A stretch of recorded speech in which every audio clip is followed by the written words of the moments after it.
अस्सलामुअलैकुम dear viewers. आज हम बना रहे हैं नहायत ही लजीज और जायकेदार और झटपट बन जाने वाली बीफ कढ़ाई। तो चलिए आइए शुरू करते हैं।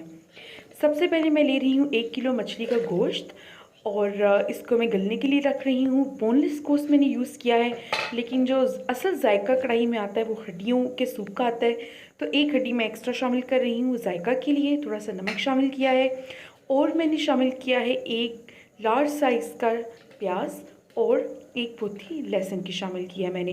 तो अब इन सारे अज़ा को शामिल करने के बाद मैं तकरीबन 30 से 40 मिनट के लिए इसको गलने के लिए रख दूँगी। आप चाहें तो आप इसको प्रेशर कुकर में भी पका सकते हैं। अब मैं चम्मच चलाऊँगी ताकि नमक अच्छी तरह से शामिल हो जाए, और जो आग है उसको हमने मीडियम हाई रखना है ताकि हमारा गोश्त जल्दी से गल जाए।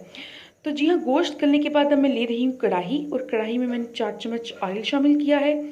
ऑयल शामिल करने के बाद खड़े मसाले, जिनमें मैं ले रही हूँ साबुत धनिया है, इसके अलावा 4 लौंगे मैंने ली हैं, एक दालचीनी की स्टिक ली है, तेज़पत्ता लिया है, एक बड़ी इलायची ली है और मैंने ज़ीरा लिया है। तो इन सारे खड़े मसालों को मैंने तेल में शामिल कर दिया है और इनको 1 मिनट के लिए तेज़ आंच पे कढ़ाएंगे। जब ये अच्छी तरह से फ्राई हो जाए तो फिर मैं शामिल करूँगी इसमें बॉयल गोश्त। और गोश्त अच्छी तरह से आपने चेक करना है कि बॉयल हो गया हो, अगर नहीं बॉयल हुआ तो थोड़ा टाइम और इसको दे सकते हैं। तो इसके साथ ही जो यखनी बची हुई थी मैं वो भी बीच में ऐड कर लूँगी।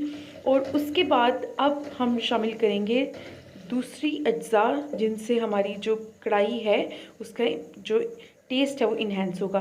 तो मैंने टमाटर और की है। इसके बाद पाउडर मसालों में लाल मिर्च, हल्दी पाउडर, धनिया पाउडर, काली मिर्च और नमक को शामिल किया है।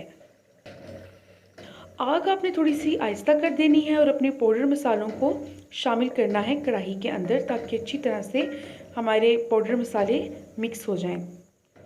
तो तकरीबन 1 से 2 मिनट लगेंगे। उसके बाद अब दही शामिल कर लें। 4 चम्मच दही मैंने लिया है और दही को भी अच्छी तरह से आप सारे मसालों में शामिल कर लें, सारी कढ़ाई में शामिल कर लें, और आंच आपने आहिस्ता ही रखनी है। इसके बाद मैं शामिल कर रही हूँ अदरक और कसूरी मेथी खुशबू के लिए और जायका के लिए।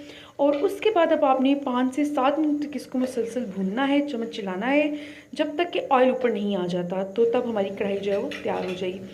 हमारी कढ़ाई जो है वो पक रही है और तकरीबन ऑयल ऊपर आ रहा है। अब लास्ट कुछ सेकंड्स हैं, तकरीबन हमारी कढ़ाई तैयार हो चुकी है, ऑयल ऊपर आ चुका है और बहुत ही झटपट बन जाने वाली बेसिक अज़ा के साथ। देखिए ऑयल आपको ऊपर नज़र आ रहा होगा। तो हमारी कढ़ाई तैयार हो चुकी है।